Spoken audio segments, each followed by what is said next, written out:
Hello, little sprouts. Today we're going to read the book Leprechaun on the Loose. This book is by Marcia Thornton Jones and illustrated by Sid Moore.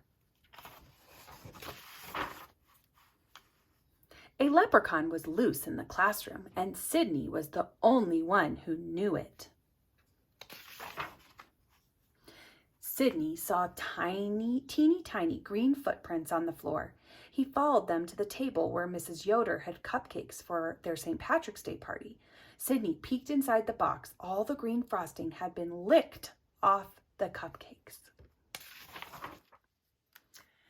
Sydney set out to find that leprechaun. It was plain bad luck when he stepped on his own shoelace. Oh, whoosh, splat. Sydney fell right on the table. Sydney ruined our party snack, Della Puddington told everyone when Mrs. Yoder threw away the squished box. I didn't do it, Sydney said. It was the leprechaun. An itty-bitty hee came from behind the fish tank, but Sydney was the only one who heard it. During reading time, Sydney noticed something was wrong with the fish. He sneaked to the back of the room and looked into the tank. The leprechaun was swimming the backstroke, and the fish definitely were not happy. Sydney dove after the leprechaun. Plop, kerplunk, sploosh.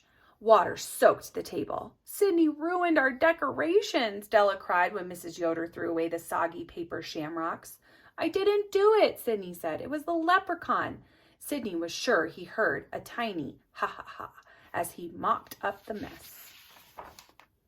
During science class, Sydney heard a creak coming from the hamster's cage. Sydney tiptoed to the cage. He carefully opened the door and came face to face with the leprechaun. While Sydney and the leprechaun stared at each other, the hamster ran out of the open door and across the table. Sydney dove after the hamster. Boom, bang, crash. Sydney fell against the table. Juice went everywhere, just as the hamster scurried out of sight. Our juice is gone, Della said with a sniff. So are the decorations and all of our cupcakes. Sydney has ruined our St. Patrick's Day party. Sydney was sure he heard a faint tee-hee-hee coming from behind a stack of reading books. Nobody believed that Sydney didn't do it. There was only one thing for him to do. He had to catch that leprechaun.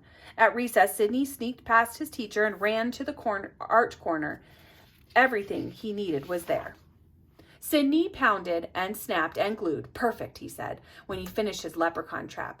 Then he hurried into the lunchroom and looked through the lunch trays until he found a stinky tidbit of corned beef. Sydney carefully reached inside his leprechaun trap with the bait. Just then, his foot knocked into the back of the trap. Swish, clang, zink. Sydney was caught inside.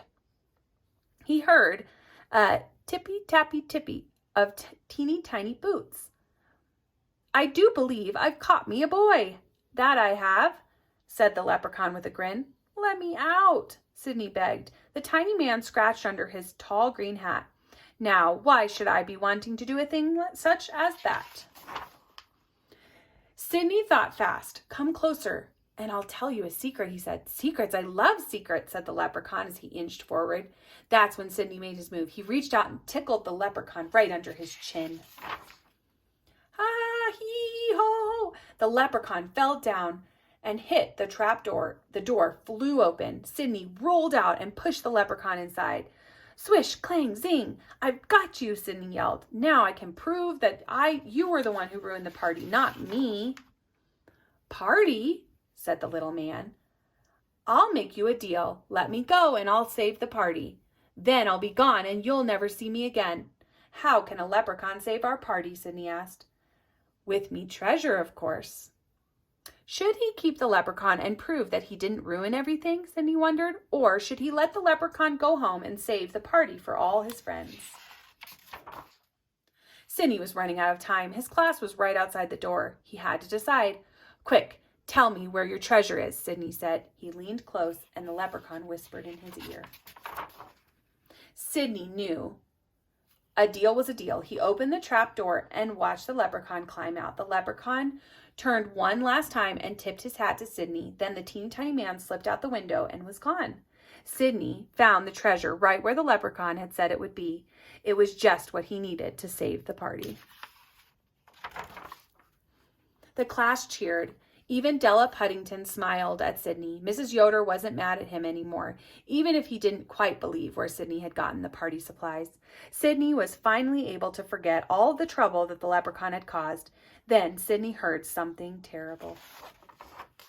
"Excuse me, lad," said a tiny voice from behind Sydney's box of crayons. "I'm looking for me brother. Have you seen him anywhere?"